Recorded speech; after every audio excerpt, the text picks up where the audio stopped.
Good day everyone, my name is Palaras and I will be discussing about meridians. Meridian is an imaginary line of constant longitude forming a great circle on the Earth's surface that passes through both the North and South poles. It has four types of meridians. First, it has true meridian. The true meridian is also sometimes known as the astronomic or geographic meridian. Number 2, magnetic meridian. A magnetic meridian is a fixed line of reference which lies parallel with the magnetic lines of force of the Earth. Next, grid meridian. A grid meridian is a line of reference in a rectangular grid system used for surveying, which runs parallel to the central meridian of that system. Lastly, we have assumed meridian. An assumed meridian is an arbitrary north-south line that is chosen for convenience in plane surveying over small areas as opposed to a true or magnetic meridian. Next, we have expedient methods of establishing meridians. Expedient methods for establishing meridians include using a compass to find the magnetic meridian or using celestial navigation by the sun, Polaris, or the North Star, or the Southern Cross to find true north or south. First, we have the establishing magnetic meridian by compass. To establish the magnetic meridian with a compass, simply hold the compass level and allow the needle to stop swinging. Next, we have determining true north by aid of sun and a plumb line.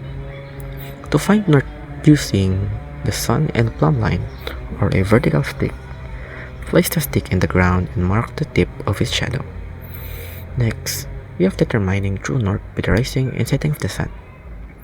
You can find a rough estimate of true north by facing the sun at sunrise and turning 90 degrees to your left, or by facing the sun at sunset and turning 90 degrees to your right.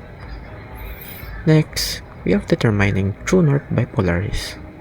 To find true north using Polaris, locate the Big Dipper and follow the two stars at the end of the Dipper ball, the pointer stars, in an imaginary line.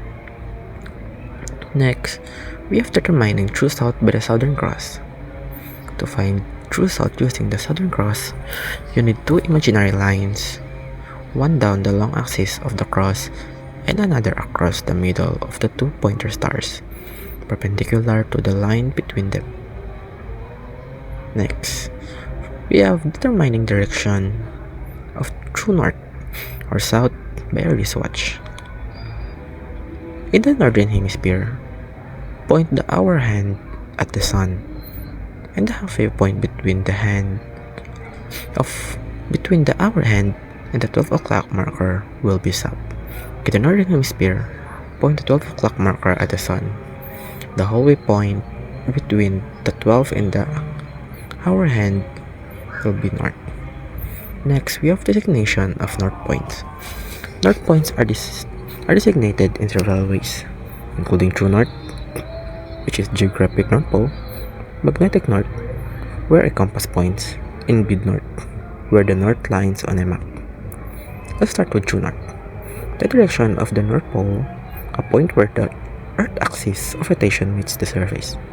On most maps, the top of the map is true north, where the line of longitude meet. Next, we have magnetic north.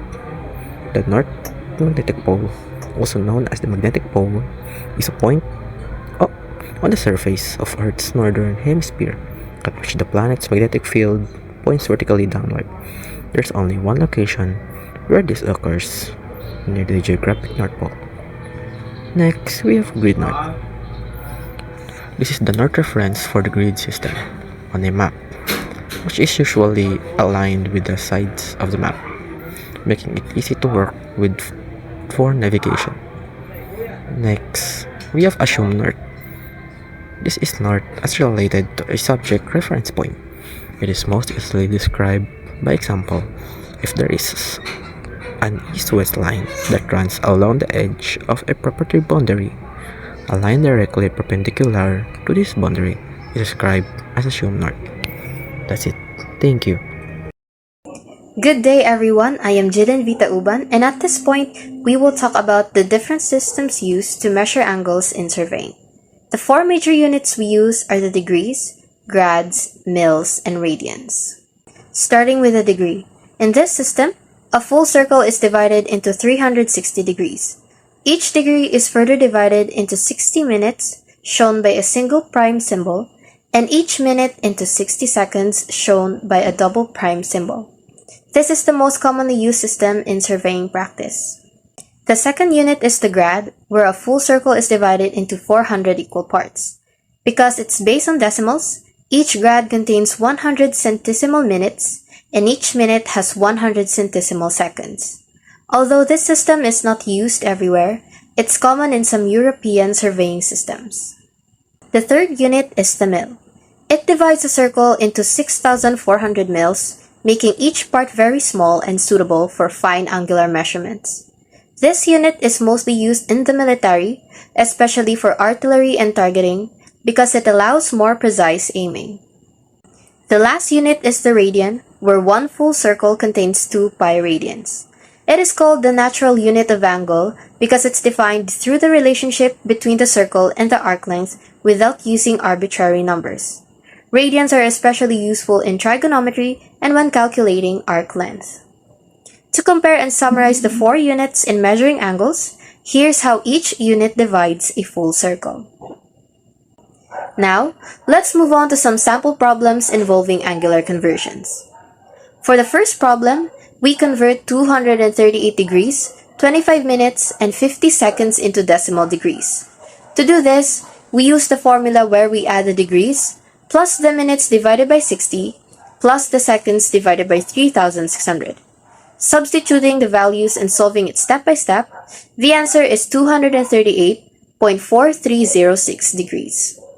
For the second problem, we convert 238.4306 degrees back into DMS. To solve this, we take the whole number, 238, as the degrees. Then, we get the minutes by taking the decimal part by subtracting the given angle to the degrees and multiplying it by 60, which gives us 25 minutes. Now, to solve for the seconds, we take the remaining decimal and multiply it by 60 again, giving us 50 seconds. Combine everything and we have the final answer, which is 238 degrees, 25 minutes, and 50 seconds. For the third problem, we convert 270 degrees into grads, mils, and radians. Whenever we convert a unit to another unit, the key idea is that we use a conversion factor based on how many parts a full circle has in that particular system. So first for grads, a full circle has 360 degrees but 400 grads. This gives us the conversion factor 400 over 360. We multiply 270 degrees by that ratio, making sure degrees cancel out, and this gives us 300 grads. For mils, the logic is the same, but the circle is divided into 6,400 mils. So our conversion factor becomes 6,400 over 360. When we multiply 270 degrees by this factor, the degree unit cancels out again, and the result is 4,800 mils. Finally, to convert to radians, we use the fact that 360 degrees is equal to 2 pi radians. So we multiply 270 degrees by 2 pi over 360. After simplifying the fraction, the final answer becomes 3 pi over 2 radians. For the fourth problem, we convert 350 grads to degrees, mils, and radians. Since 400 grads equals 360 degrees, we multiply 350 grads by 360 over 400.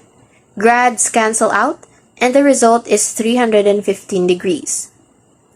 To convert the same 350 grads to mils, we use the relationship that 400 grads equals 6,400 mils. When we multiply 350 grads by 6,400 over 400, we get 5,600 mils. For radians, we convert it using the factor 2 pi over 360. Multiplying 315 by 2 pi over 360 and simplifying gives 7 pi over 4 radians. For the fifth problem, we convert 1,600 mils to grads, degrees, and radians. Using the relationship that 6,400 mils equals 400 grads, we multiply 1,600 by 400 over 6,400. This gives us 100 grads. Next, to convert mils to degrees, we use the fact that 6,400 mils is equal to 360 degrees. So we multiply 1,600 by 360 over 6,400 to get 90 degrees. For radians, we convert by multiplying 1,600 by 2 pi over 360, which simplifies to pi over 2 radians. And finally, for the sixth problem, we convert pi over 4 radians into degrees, grads, and mils. To convert radians to degrees, we multiply by 360 over 2 pi. When we multiply this to pi over 4, the pi cancels out, leaving us with 45 degrees. For converting to grads, the conversion factor is 400 grads over 2 pi radians. So, we multiply pi over 4 by 400 over 2 pi, giving us 50 grads.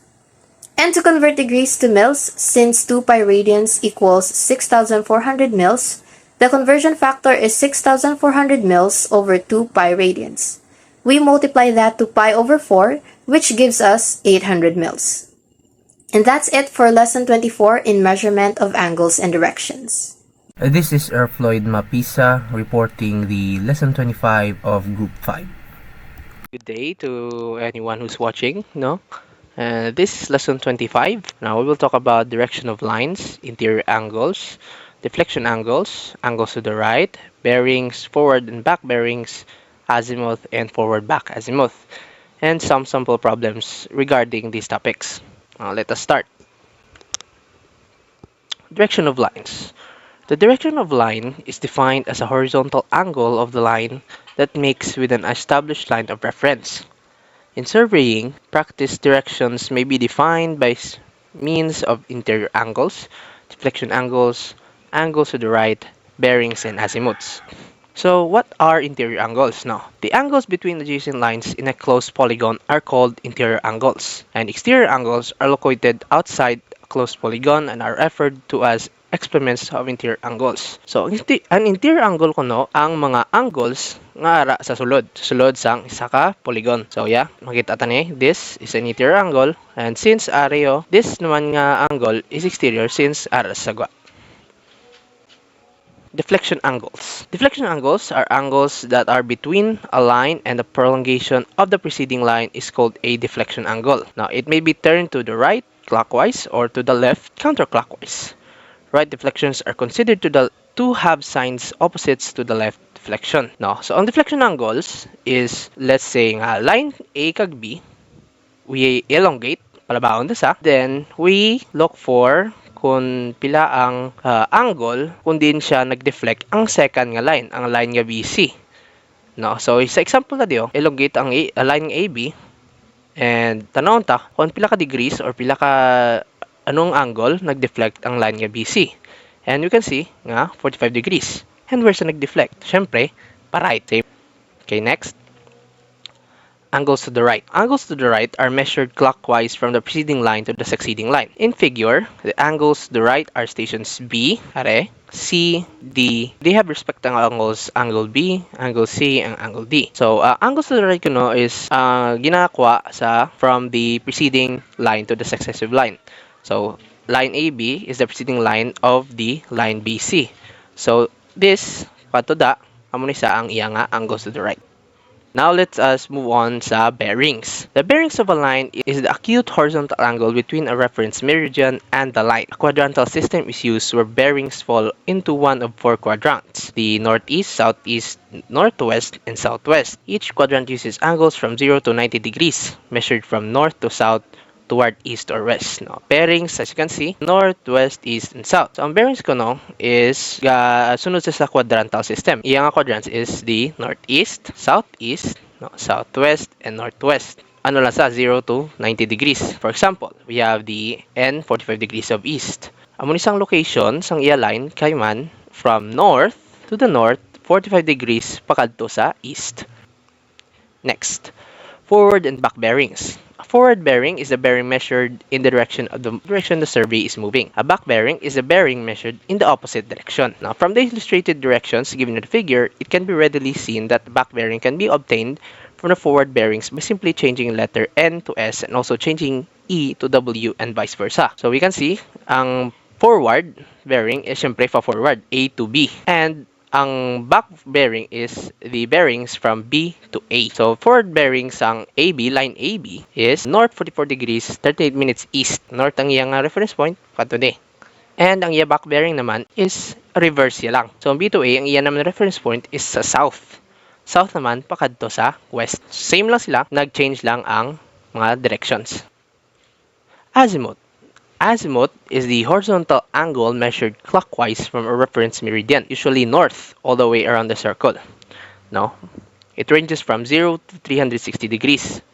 Azimuth describes the direction of a line with one simple number. No quadrant letters needed. I would like to note man nga ang reference meridian usually north, but bear in mind nga may ara man reference meridian sa azimuth nga gagamit south. Forward and back azimuth. Forward azimuth is the azimuth measured from direction you're moving along the line. A back azimuth is the azimuth of the same line but measured in the opposite direction. So how to compute?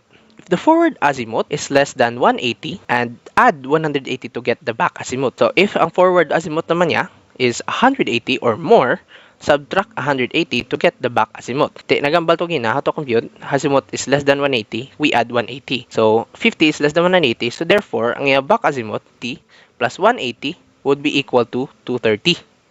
Okay, let us move on to sample problems. So we have determining angles from bearings, determining angles from azimuths, and converting bearings to azimuth, and converting azimuths to bearing. Now, first off, determining angles from bearings. Given ang line nga OA is equals to the bearings nga north 39 degrees 25 minutes east, kag ang OB nga line which has the bearing of north 75 degrees and 50 minutes east. So to determine the angle, pangitaon ta ang angle AOB. So ang angle yan area can be measured by subtracting sang ang first nga angle sa second angle, and that would equal to 75 degrees 50 minutes minus 39 degrees 25 minutes would equal to ang angle nga 36 degrees and 25 minutes.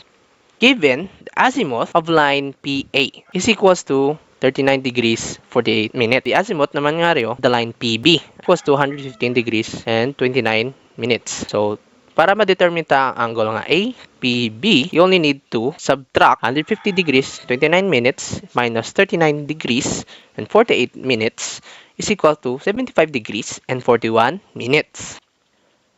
Bearing is written in the form north 40 degrees east or south 28 degrees west, etc. The conversion depends on which quadrant the bearing is. All we need to do is dumunta ang condense nga quadrant. So, for example nga bearing, we have the north 40 degrees east nga bearing. So ang rule yun is if ara sa northeast, ang azimuth kag ang bearing equals lang. So ang iyang azimuth would be 40 degrees.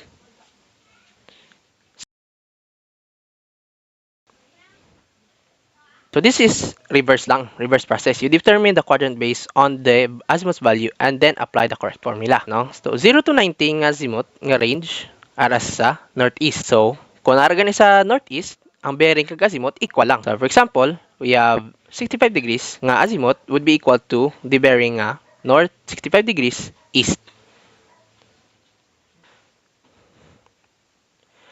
And that's it for the lesson 25. Hey everyone, I am Jayvee Peña and I'll be discussing one of the most fundamental tools used in surveying and navigation, the compass. In this presentation, I'll talk about what a compass is, its benefits and drawbacks, the main features, the different types, and lastly, the concept of magnetic declination. Understanding this instrument is essential for anyone studying surveying, mapping, or field engineering. A compass is a handheld instrument used to determine direction on the Earth's surface. It contains a magnetized needle that can freely rotate and align itself with the Earth's magnetic field, always pointing toward magnetic north. This simple tool helps us determine the direction of lines, navigate terrain, and orient maps in the field. The compass has several advantages. First, it doesn't require any power source. It is lightweight, portable, and durable, making it reliable in field work. However, the compass also has limitations. It is not as precise as digital instruments and can be affected by local attraction, That means nearby magnetic materials can distort the needle. Lastly, it points to the magnetic north, not the true north, which is why we need to apply magnetic declination corrections. The compass has three main features. First, the compass box. This is the housing that contains the graduated circle and supports the magnetic needle. Second, the line of sight. This is the imaginary line from an observer's eye to the distant object used to take a bearing or direction. Third, the magnetic needle. A small magnetized bar that aligns with the Earth's magnetic field and points toward magnetic north. These three parts work together to help us determine precise directions in the field.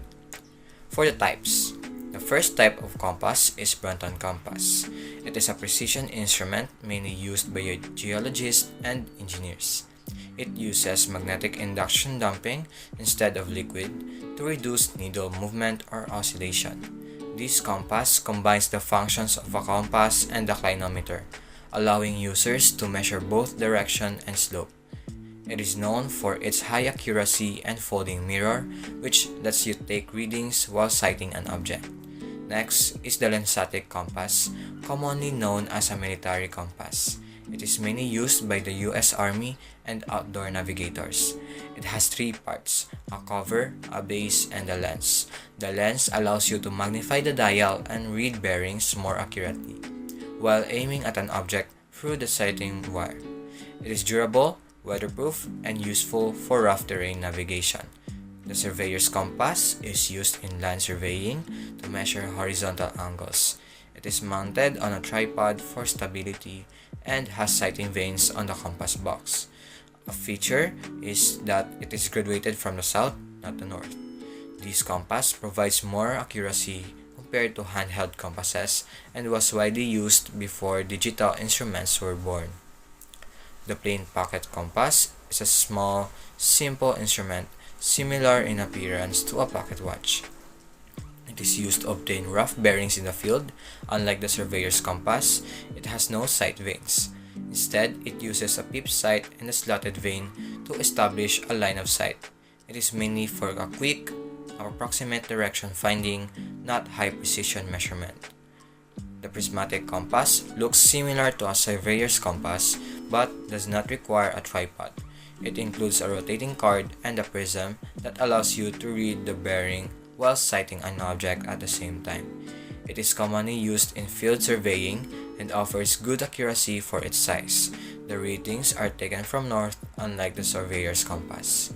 Next, the forester's compass is a small portable instrument used by foresters and environmental engineers. It is designed to take quick bearings in rough terrain. Some models include a clinometer for measuring slope angles. It is durable and compact, perfect for forestry activities. Next, the transit compass. It is a precision surveying instrument that combines a compass with a telescope. It is mounted on a tripod and can measure both horizontal and vertical angles. This instrument is mainly used in engineering surveys where higher precision is required. The telescope defines the line of sight, while the compass aligns the instrument with the magnetic meridian. Now, let's talk about magnetic declination. Magnetic declination is the angle between the true north and the magnetic north. True north points toward the geographic North Pole, while the magnetic north points toward the magnetic pole. Since these two aren't in the same place, compass readings must be corrected. When the magnetic north is east of true north, it is called east declination. We add the declination. When it is in west, it's called west declination. We subtract it. Understanding this correction is crucial in both navigation and surveying.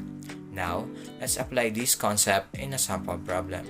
Given that the magnetic declination is 2 degrees 30 minutes east, we can find the true bearings and azimuths of several lines. For line AB, with a magnetic bearing of north 25 degrees 40 minutes east, we add the declination 25 degrees 40 minutes plus 2 degrees 30 minutes equals north 28 degrees 10 minutes east. Since it is in the northeast quadrant, the azimuth from north is 28 degrees 10 minutes and the azimuth from south is 208 degrees 10 minutes. For line AC, With a magnetic bearing of south 50 degrees 12 minutes east, we add the declination and get south 52 degrees 42 minutes east. Since it is in the southeast quadrant, the azimuth is equal to 127 degrees 18 minutes.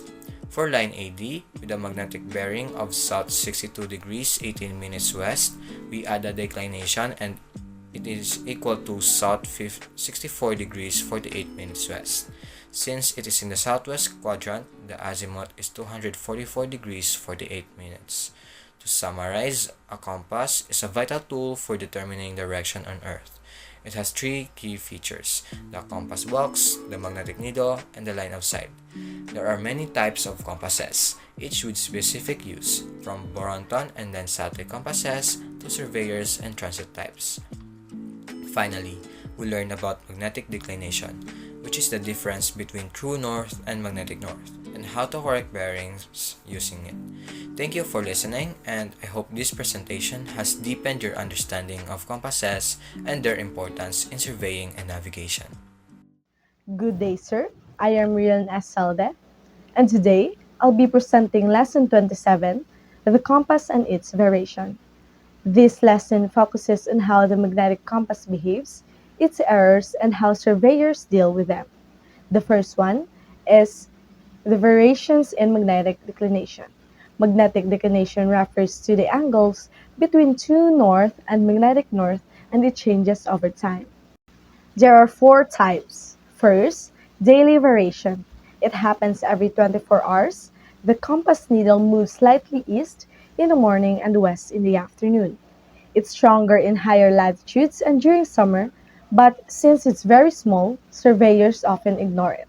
Second one, annual variation. This occurs when the magnetic meridian slowly shifts over the course of a year. Third, secular variation. It happens very slow, over decades or even centuries, as the Earth's magnetic field gradually changes. And lastly, irregular variation. This one is sudden, unpredictable, and caused by magnetic storms, sunspots, or auroral displays. The second subtopic is about isogonic chart. An isogonic chart is a map showing lines of equal magnetic declination of a given time. Isogonic lines connects places with the same declination. The agonic line is where magnetic north equals true north, and the easterly declination occurs west of the agonic line, and the westerly declination occurs east of it. These charts are useful for navigators and surveyors to connect compass readings based on their location. The third subtopic is about use of the compass. A compass determines the magnetic bearing of a line or the angle between a line and magnetic. These are the steps in using the compass. First one, set up the compass at one end of the line. Number two, keep it level and release the needle. Number three, sight toward the other end. When the needle settles, read the bearings where the north end points. The north end shows the bearing, while the south end gives the back bearing, which should differ by 180 degrees, helping check accuracy. Local attraction. Local attraction is when the compass needle is deflected from magnetic north due to nearby magnetic materials like steel, vehicles, pipelines, or power lines. It may be fixed, meaning constant on one spot, or varying, meaning it changes unpredictably. To detect it, compare forward and back bearings, and if they don't differ by 180 degrees, local attraction exists. If fixed, apply correction. If varying, avoid the area. The next subtopic is about magnetic tip. It is the downward tilt of the compass needle caused by Earth's magnetic field line. In the northern hemisphere, the north end tilts downward, and in the southern hemisphere, the south end tilts downward. Zero dip occurs near the magnetic equator. To correct this, a counterweight is added on the south end in the north and on the north end in the south to keep the needle balanced. The next subtopic is about compass surveys. A compass survey determines the relative position of points using a magnetic compass, ideal when high precision isn't needed. Traverse, a series of connecting survey lines. Traverse stations, points where the compass is set up. Distances can be measured by EDM, taping, or pacing. It's simple, quick, and low-cost method great for preliminary work. The next subtopic is about types of compass traverses. There are two types. First, open traverses. Lines that don't return to the starting point, often used in route or exploratory surveys. Since it doesn't close, errors can't be checked, so reading must be taken carefully. Second one, closed traverse. Forms a closed loop or starts and ends at known points, common in property or construction surveys. It allows checking of errors, and the sum of interior angles is equals to the quantity n minus 2 times 180 degrees. This makes it more accurate and reliable. The next subtopic is about adjustment of an open compass traverse. This involves correcting bearing errors due to mistakes or local attraction. Step 1. Identify the best line, the one free from local attraction. Step 2. Adjust the other lines, using that best line as reference. If no line is perfect, pick the one with the least discrepancy and assume its bearing is correct. This is an example of an illustrative problem involving the open compass traverse, and given the tabulation table below, line, the length, the forward and back bearing are given. We can see that line CD is the best line, free from local attraction. First, we adjust the line DE by isolating station D and solving for theta D. We have given observed bearing of DC and DE. We add them together and subtract it to 180, we get the theta D. Next, we adjust the line EF by isolating station E and solving for theta D. We have given observed bearing of ED and EF. And if we add them together, we can get the theta D, the correct value of the Euclidean angle of station E. Next one, solving for the adjusted bearing of lines DE and ED, we have given correct bearing of DC and theta D. We add them together and subtract it to 180 degree, we can get the adjusted bearing of DE, and then same goes to the corrected or adjusted bearing of ED, the opposite of it. Next one, solving for the adjusted bearing of lines EF and FE, we have given adjusted bearing of EG and theta E. We subtract the bearing of EG to the theta E, and we can get the adjusted bearing of EF and also the adjusted bearing of FE, the opposite of it. The next one, adjustment of line FG. We isolate station F and solving for theta F. We have given observed bearing of FG and FE. The difference of the two, we'll add it to 180 and we can get the theta F. And solving for the adjusted bearing of line FG and GF. We have given adjusted bearing of FE and theta F. And we add them together and subtract 180 to it. We can get the adjusted bearing of FG and also the adjusted bearing of GF, the opposite of it. Next one, adjustment of line BC, isolating station C and solving for theta E. We have given observed bearing of CD and CB. We add them together and subtract it to 180, we can get theta E. Next one, solving for the adjustment bearing of lines CB and BC. We have given correct value or bearing of CD, the best line, and the theta D, we add them together and subtract to 180, we can get the adjusted bearing of CB, same goes the adjusted bearing of BC, the opposite of it. The last one, the adjustment of line AB, by isolating station B and solving for theta B. We have given observed bearing of BA and BC. We add them together, we can get the theta B. And solving for the adjusted bearing of line BA and AB, we have given adjusted bearing of BC and then theta B. We subtract them together, we can get the lines BA and AB's adjusted bearings. And this is now the summary or the tabulation of adjusted traverse data we have solved. And now, this is the end of the presentation of Lesson 27. Good day, sir. I am Miñada from EC1A, and today I will be discussing Lesson 28, which is the adjustment of a closed compass traverse. For this lesson, we will be discussing the following: adjustment of a closed compass traverse, precision of compass reading, source of error in compass work, mistake in compass work, and illustrative problems.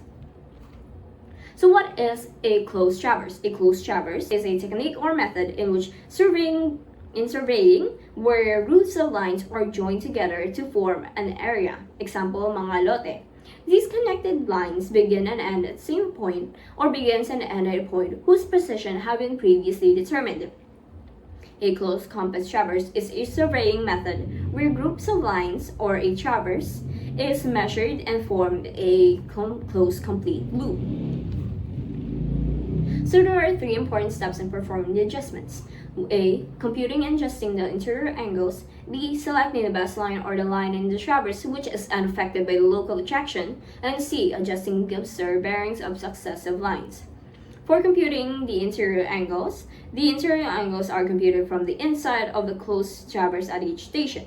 The computed interior angles, when summed up, should be equal to the number of sides minus 2 multiplied to 180 degrees. Note that the amount of inconsistency is possible due to errors of observation or the effect of local attraction. When adjusting, the measured error is distributed across all interior angles, which is why it requires the correction to be applied to each angle to be ascertained. The correction is determined by the total error of closure divided by the number of interior angles in the traverse.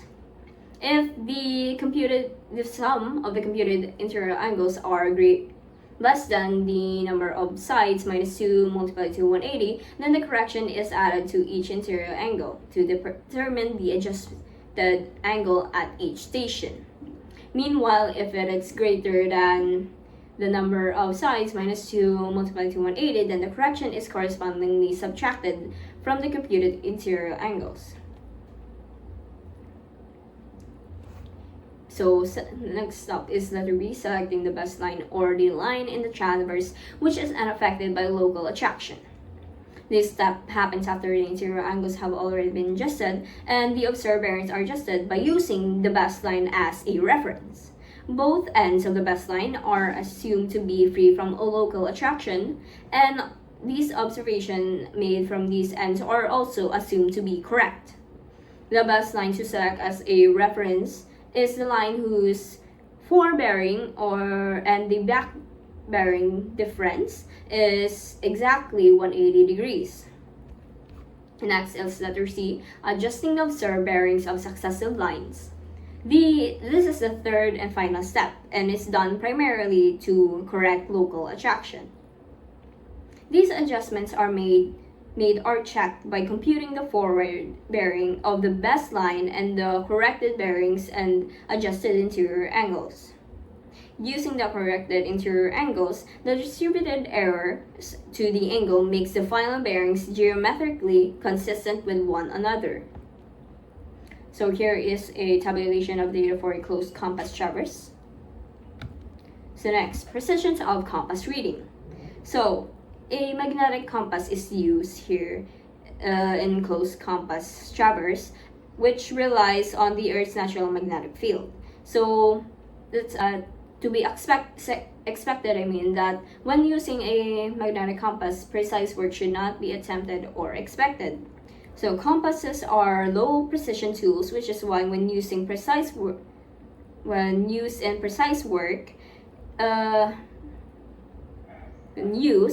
precise work should not be attempted or expected. Compasses are not also designed for high accuracy and precise surveys, and is well suited for preliminary and reconnaissance surveys instead. Larger compasses can typically be read to about 10 to 15 minutes of accuracy, while small pocket compasses are much less accurate from 2 to 3 degrees. Because of many external factors affect the compass performance, exact accuracy cannot be guaranteed, but compass surveys usually achieve an error of closure between 1/500 to 1/1000. So there are about 8 sources of error in compass work. 1 is the bent needle, 2 is a bent pivot, 3 is a sluggish needle, 4 is the plane of sight is not vertical, 5 electrically charged compass box, C local attraction, which is a common error in compass work, 7 magnetic variations, and 8 errors in reading the needle. Next is mistakes in compass work. So here are some mistakes in during compass works. A is reading the wrong end of magnetic needle. B, failing to observe the reverse bearings of azimuths and lines in the traverse. C, not releasing the needle completely and not allowing it to swing freely about the pivot. D, misreading the quadrant letters when taking a bearing near the cardinal points of the compass. E, bearing letters are not changed when using the reverse bearing of a line. And F, setting of magnetic declination on the wrong side of north. G, failing to adjust the observed traverse angles prior to calculating bearings or azimuths of transverse lines. H, mixing or interchanging the recording of azimuths from north and south, magnetic and true bearings clockwise and in counterclockwise angles or forward back bearings. And I, selecting a line for reference arbitrary directions which may be difficult to locate later. So here are the illustrative problems.